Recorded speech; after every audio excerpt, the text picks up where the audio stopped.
Hey guys, it's Carlita, and welcome back to the 4th episode of my podcast.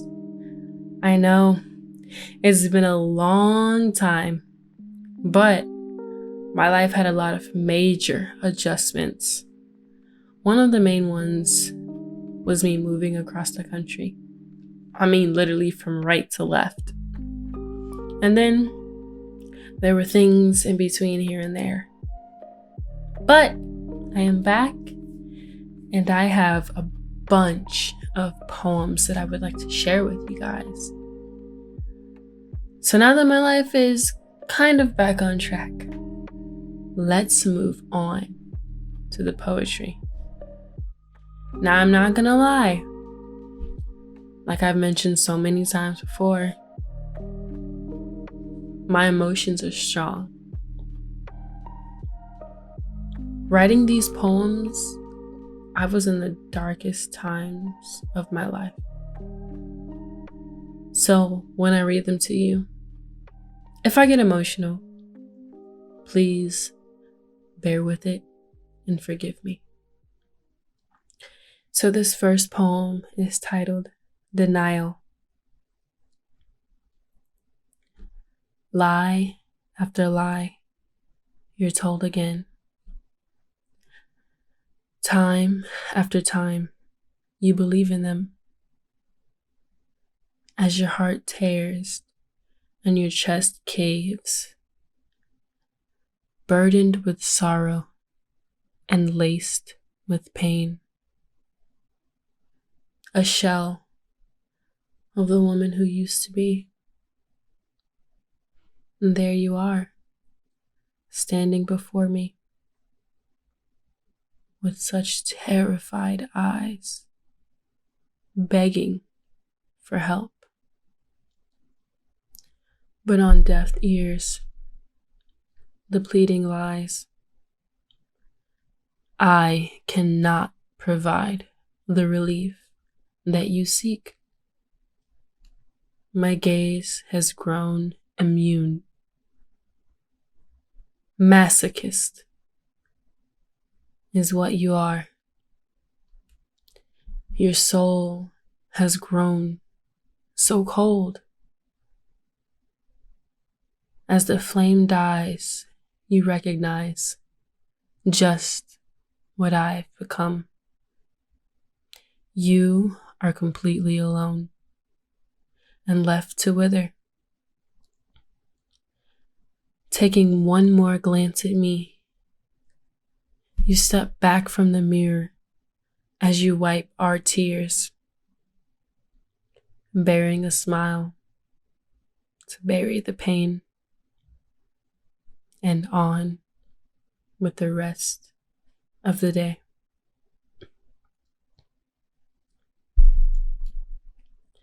So, I was in a relationship with a person for 4 years. We can call him Andrew. I was very young when I got with him. I was 19. He was 23 at the time. Me being the younger person in the relationship, I approached it with an open mind. Up until then, the longest relationship I had was 5 months, and that was with my high school sweetheart. Back to me and Andrew. When we first met, we really didn't speak much. We were in the same class, but at the same time, I wasn't really into making friends. I was pretty much like a loner. We had to study for an exam together, and that's pretty much how our friendship kicked off and eventually led to us dating. Fast forward to about a year in, I was spending the night at his place, and I had woken up in the middle of the night to find that he was swiping left and right on a dating app. Long story short, I ended up forgiving him. And this was the start of a toxic cycle. that ended up destroying me mentally, emotionally, and physically. Every time I discovered something that I should have walked away from, I ended up staying. And it had gotten to the point to where I was no longer taking care of myself mentally and emotionally. I just kept throwing all of my emotions over my shoulder, out of sight, out of mind. That's what I kept telling myself. I no longer cared about my mental, emotional, or physical health. Even up to the very end of the relationship, I neglected myself. It wasn't until after when I realized that I was just in such a bad state. I was so checked out to the point of knowingly ignoring all of the damage that was being caused to me just for the sake of staying in the relationship. It also wasn't until then that I realized I was being abused mentally and emotionally by this person, and that I too enabled the pain that was brought upon me by turning a blind eye. One of my biggest lessons that I took away from that relationship was to never put my partner's well-being or the health of any relationship over my own, which was something that took me way too long to figure out. I ignored so many red flags and warning signs. Regardless of who the person is or what the relationship is it really worth the hardship that you cause to yourself by staying around or keeping that person around? Staying in an environment like that really took a toll on me. Mentally, I was drained. I was tired of the arguing, tired of being lied to, and tired of the heartbreak. I had become so insecure. I needed passwords, locations, play-by-plays. I also became mentally weak. I would find out some shit that he would do. We would argue. And get this, I would apologize. I would apologize for finding out that he was cheating on me. Yet again. He had become so possessive. He didn't believe in girls' night out. Definitely didn't believe in girls' trips. I remember one of my good friends had planned to go to Miami for her bachelorette party. I was all in for it. He would not allow it. I wish I would have stood up to him more, but instead, I would just roll over. When we would hang out with our friends, if I did something to upset him, he wouldn't tell me.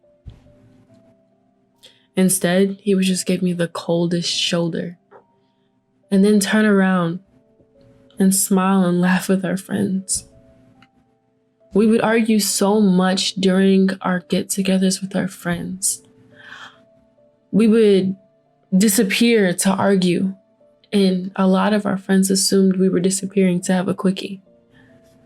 Little did they know, we were just fighting. Then I slowly found myself getting into the habit while we were out of asking him and checking in on him and asking, "Are you okay? Did I do something to make you mad? Are you upset with me?" I had gotten so accustomed to him pinning the blame on me that I grew into that role.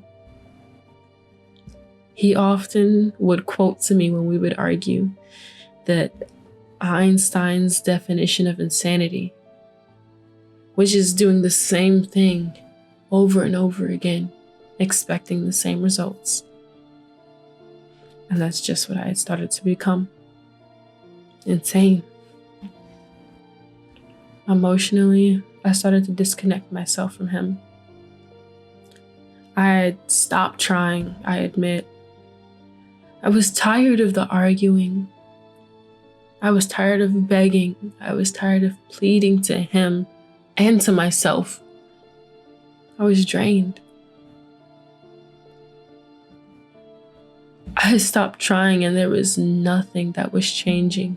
He wasn't changing and I was changing for the worse. Eventually, I just stopped getting upset. Just disappointed whenever something would happen. You know, like he watched my heart break over and over and over again. And then slowly, the pain went away. The silence was more comforting than actual communication. To avoid dealing with it all, I would just bury myself into my hobbies. I would read books for hours. I would play the game until the sun came up. Anything that would distract me from the distorted reality. That was my life. That was the only way I could cope. And that was me accepting the fact that this is how my life was going to be. And that's how I was up until the very end.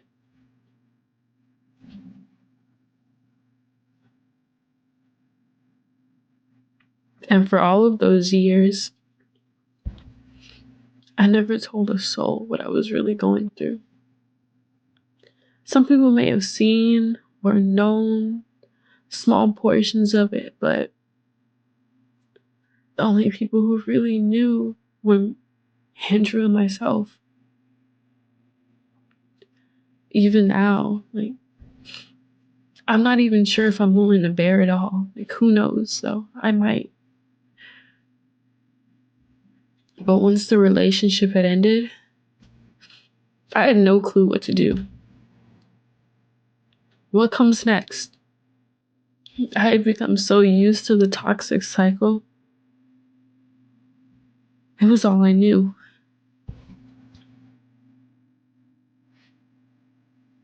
It surrounded me so much, to a point to where it was my home.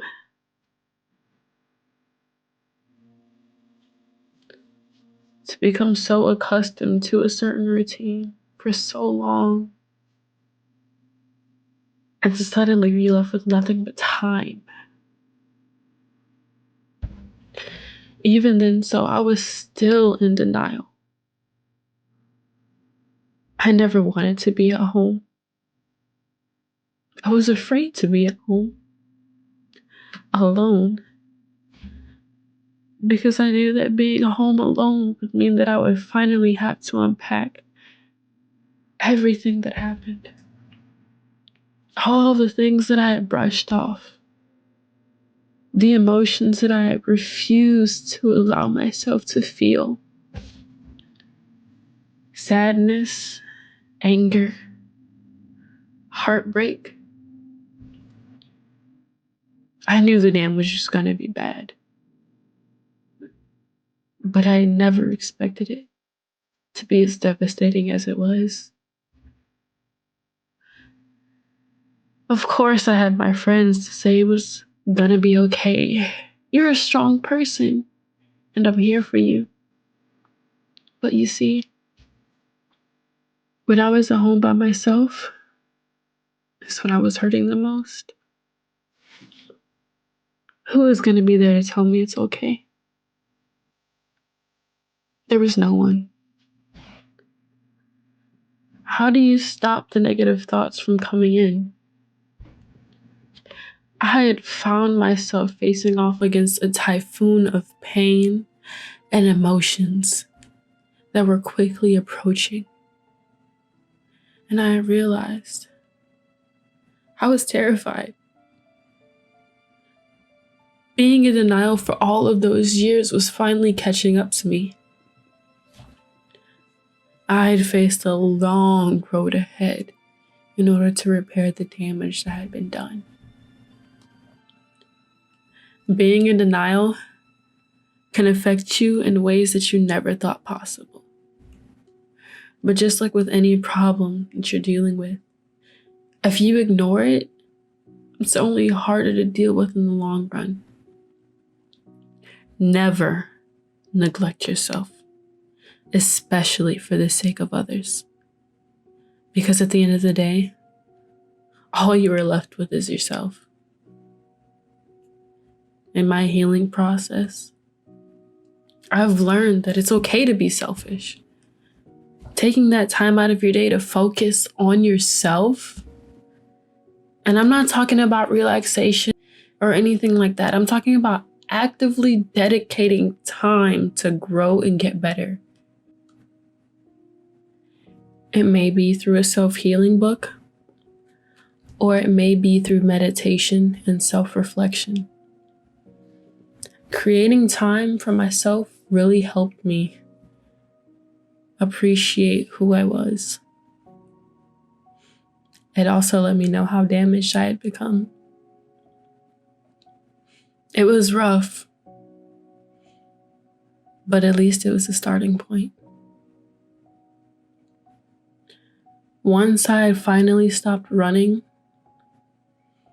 I could truly allow myself to heal. And for the first time in a long time, I felt my heart finally be able to exhale. It was as if it was waiting on me the entire time. Not just for the relationship to be over, but for me to finally be seen and heard by me. For the first time in a long time, it had a chance to be heard. It's something so simple, but something that I had truly neglected. The rhythm of my own heartbeat, which I had drowned out. The aftermath of a breakup in some ways are similar to grieving a loved one.